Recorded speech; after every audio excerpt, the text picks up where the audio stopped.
ಇನ್ನು ಬಾಲರಾಮನ ಕಿರೀಟ ಅತ್ಯಂತ ಸುಂದರವಾಗಿದೆ. ಪ್ರತಿಯೊಂದು ಆಭರಣ ಕೂಡ ತನ್ನದೇ ಆದಂಥ ವಿನ್ಯಾಸ ವಿಶೇಷತೆಗಳನ್ನು ಒಳಗೊಂಡಿದೆ. ವಜ್ರಗಳು, ಮಾಣಿಕ್ಯ, ಹೀಗೆ ಇಲ್ಲಿ ಕಿರೀಟದ ಬಗ್ಗೆ ಮೊದಲು ನಾವು ನೋಡೋದಾದರೆ ರತ್ನಖಚಿತ ಕಿರೀಟ ಹಾಗೆ ವಜ್ರದ ತಿಲಕ ಇರುವಂಥದ್ದು ಭಾಳ ವಿಶೇಷವಾಗಿದೆ. 16 ಗ್ರಾಮ್ ವಿನ್ಯಾಸದಲ್ಲಿ ಮಾಡಲಾಗಿದ್ದು 3 ಕ್ಯಾರೆಟ್ ವಜ್ರ ಇದೆ, ಬರ್ಮೀಸ್ ಮಾಣಿಕ್ಯಗಳಿವೆ. ಇನ್ನು ನೆಕ್ಲೆಸ್ನಲ್ಲೂ ಕೂಡ ವೈಶಿಷ್ಟ್ಯ ಇರೋದು ರಾಮನ ಕಿವಿಯೋಲೆಯಲ್ಲಿ ನೆಕ್ಲೆಸ್ ಬರೋಬ್ಬರಿ 500 ಗ್ರಾಮ್ ಇದೆ. 550 ಕ್ಯಾರೆಟ್ ವಜ್ರ, 150 ಕ್ಯಾರೆಟ್ ಮಾಣಿಕ್ಯಗಳನ್ನು ಬಳಸಲಾಗಿದೆ.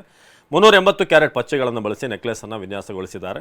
ಇನ್ನು ಬಳೆಗಳು ಕೂಡ ಭಾಳ ವಿಶೇಷವಾಗಿರುವಂಥದ್ದು, ರತ್ನಖಚಿತ ಬಳೆಗಳನ್ನು ಅಲ್ಲಿ ಬಳಸಲಾಗಿದೆ. ತೋಳಿಗೆ 400 ಗ್ರಾಮ್ ತೂಕದ ಬಾಜು ಬಂದ್ ಅಳವಡಿಸಲಾಗಿದೆ. 22 ಕ್ಯಾರೆಟ್ ಚಿನ್ನದಲ್ಲಿ ಬಾಜು ಬಂದ್ ತಯಾರಿಸಲಾಗಿದೆ. ಇನ್ನು ಸೊಂಟದ ಡಾಬು ಕೂಡ ವಿಶೇಷವಾಗಿರುವಂಥದ್ದು, 750 ಗ್ರಾಮ್ ಚಿನ್ನ, 70 ಕ್ಯಾರೆಟ್ ವಜ್ರವನ್ನು ಬಳಸಲಾಗಿದೆ. ಸೊ ಚಿನ್ನದ ಹಾರ ಕೂಡ ಅಲ್ಲಿ ಇರುವಂಥದ್ದು ನಾವು ಗಮನಿಸ್ಬೋದು. ಸೊ ಚಿನ್ನದ ಹಾರ ವಿಶೇಷವಾಗಿದ್ದು 2 ಕಿಲೋ ತೂಕ ಇದೆ ಇದು. ಸೊ ಚಿನ್ನದ ಮಾಲೆಯಲ್ಲಿ ಹೂಗಳ ವಿನ್ಯಾಸ ಇದೆ. ರತ್ನಖಚಿತ ಕಿರೀಟದ ಬಗ್ಗೆ ನಾವು ಮಾತನಾಡ್ತಾ ಇದ್ವಿ. 6 kg ತೂಕ, 4 kg ಚಿನ್ನದ ಜೊತೆ ವಜ್ರಗಳನ್ನು ಕೂಡ ಅಲ್ಲಿ ಬಳಸಲಾಗಿದೆ. ಇನ್ನು ವಜ್ರದ ತಿಲಕ 16 ಗ್ರಾಮ್, 3 ಕ್ಯಾರೆಟ್ ವಜ್ರ ಬಳಸಲಾಗಿದೆ. ನೆಕ್ಲೆಸ್ಗೆ ಇಲ್ಲಿ 150 ಕ್ಯಾರೆಟ್ ಮಾಣಿಕ್ಯಗಳನ್ನು ಬಳಸಲಾಗಿದ್ದರೆ 500 ಗ್ರಾಮ್ ರತ್ನಖಚಿತ ನೆಕ್ಲೆಸ್ ಅದು. 5 ಎಳೆಯ ಹಾರ, ಸುಮಾರು 2 ಕಿಲೋ ತೂಕ ಇರುವಂಥ ಚಿನ್ನದ ಮಾಲೆಗಳ ವಿನ್ಯಾಸ ಇರುವಂಥ ಹಾರ ಅದು.